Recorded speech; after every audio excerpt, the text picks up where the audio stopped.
गुठीको जन्जाल र साहसिक पत्रकारको सत्यको खोजी, सपनाबाट वास्तविकसम्म सत्यको खोजी। सन्तोष नुमा एक निडर पत्रकार थिए। सत्य बोल्नुपर्छ, अन्याय विरुद्ध उभिनुपर्छ भन्ने मान्यता थियो उनको।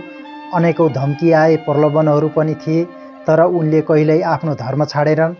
पत्रकारिता उनको पेसा मात्र थिएन, उनी त्यसलाई एउटा अभियान मान्थे।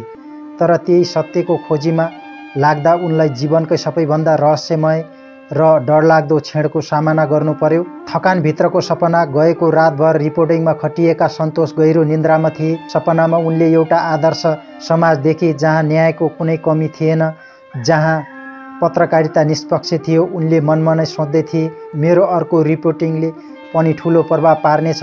तर अकस्मात भालेको आवाजले उनलाई झसङ्ग बिउजायो। सन्तोषले घडी हेरे, बिहान 7 बजिसकेको थियो। चिया पिउँदै गर्दा अचानक उनको फोनको घन्टी बज्यो। फोन उठाउँदा एक अनजान युवतीको आत्तिएको आवाज थियो। पत्रकारज्यू, घोराईको मालपोत्र नापी कार्यालयमा गुठी पीडित किसानहरूको आन्दोलन भइरहेको छ। प्रहरीसँगको झडपमा धेरै किसान घाइते भएका छन्। उनीहरू अहिले राप्ती स्वास्थ्य विज्ञान प्रतिष्ठानमा उपचार गराइरहेका छन्। यो समाचार महत्त्वपूर्ण छ। कृपया तुरुन्तै यहाँ आउन सक्नुहुन्छ। सुनसान जङ्गल र रहस्यमय भेटघाट। सन्तोष तुरुन्तै आफ्नो क्यामेरा र नोटबुक लिएर मोटरसाइकलमा निस्के। भालुवाङदेखि घोरे जाने छोटो बाटो बङ्गलाचुलीको जङ्गल हुँदै थियो। त्यो जङ्गल शान्त थियो। सधैँझैँ सुनसान रुखहरू हल्लिएर अनौठो आवाज निकालिरहेका थिए। हामी कहिलेकाहीँ सोच्छौँ सुनसान बाटो मात्रै खतरनाक हुन्छ, तर कहिलेकाहीँ त्यो बाटो भन्दा खतरनाक त्यहाँ भेटिने मान्छेहरू हुन्छन्। जङ्गलको बीच बाटोमा उनले एउटा युवती देखे, हतारिएको जस्तो देखिने।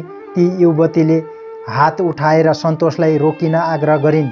दाइ, म घोराई जानुपर्ने छ। हिजोदेखि कोही सहयोग गर्न तयार छैनन्। मेरो पैसा पनि हरायो। कृपया मलाई लिफ्ट दिन सक्नुहुन्छ? उनी निकै सुन्दर थिइन्।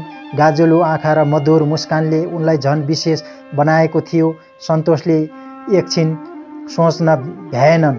युवती असाध्यै शालीन थिइन्। उनी नहिचकिचाई मोटरसाइकलमा बसिन्। तर के यो संयोग मात्र थियो?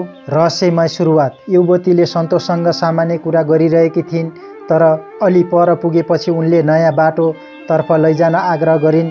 दाइ, यहाँबाट जाँदा छोटो पर्छ, मलाई ढिलो भयो। सन्तोष अलमलमा परे, तर युवतीको भद्र व्यवहारले उनी धेरै सोच्न सकेन। मोटरसाइकल सोझाए, तर जब उनी एउटा घना जङ्गलमा पुगे, अचानक युवतीले भनिन्, यहाँ रोक्नुहोस्। सन्तोषले मोटरसाइकल रोके। युवती बिस्तारै ओर्लिन् अनि सन्नाटा चिर्दै अन्धकारबाट 5 जना मानिस बाहिर निस्किए। उनीहरू सबैले कालो मास्क लगाएका थिए, हातमा लाठी थियो। अब त हाम्रो जालमा परिस्, तीमध्ये एकजनाले चिच्यायो। सन्तोषको मुटु ढकढक गर्न थाल्यो। षड्यन्त्रको पर्दाफास।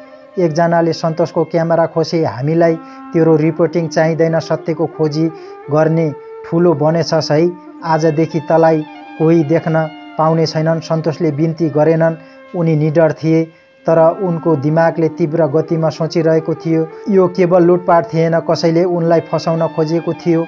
उनीहरूले क्यामेरा, नोटबुक मात्र लिएनन्, उनको फोन पनि लिए। त्यसपछि एउटा जङ्गलको गोरेटो हुँदै अन्धकारतिर हराए। सन्तोष त्यस ठाउँमा एक्लै थिए।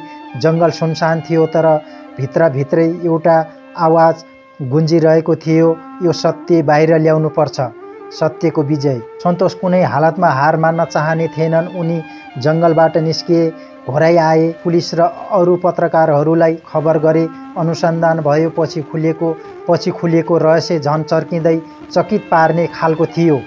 ती युवती कुनै साधारण मानिस थिएनन्। उनी एउटा उच्च राजनीतिक दलको योजनामा सामेल थिइन्।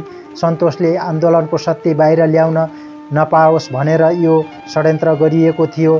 तर सन्तोष पछि हटेन। उनले आन्दोलनमा भएको अन्यायबारे प्रमाण जुटाए र त्यो समाचार देशभर फैलियो। सरकार बाध्य बन्यो। किसानहरूले न्याय पाए। षड्यन्त्र गर्नेहरूलाई कारबाही गरियो। सत्य बोल्न गाह्रो छ, सत्य खोज्न अझ गाह्रो, तर सत्यको साथ दिनेहरू कहिले हार्दैनन्। निष्कर्ष। सन्तोषको कथा केवल पत्रकारिताको कथा होइन, यो सत्य र न्यायको लडाइँको कथा हो। सत्य खोज्न गाह्रो छ, त्यहाँ बाधा आउँछ, खतरा आउँछ, षड्यन्त्र बुन्छन्, तर सत्यको बाटो कहिले अन्धकारमा हराउँदैन। सत्य सधैँ विजय हुन्छ।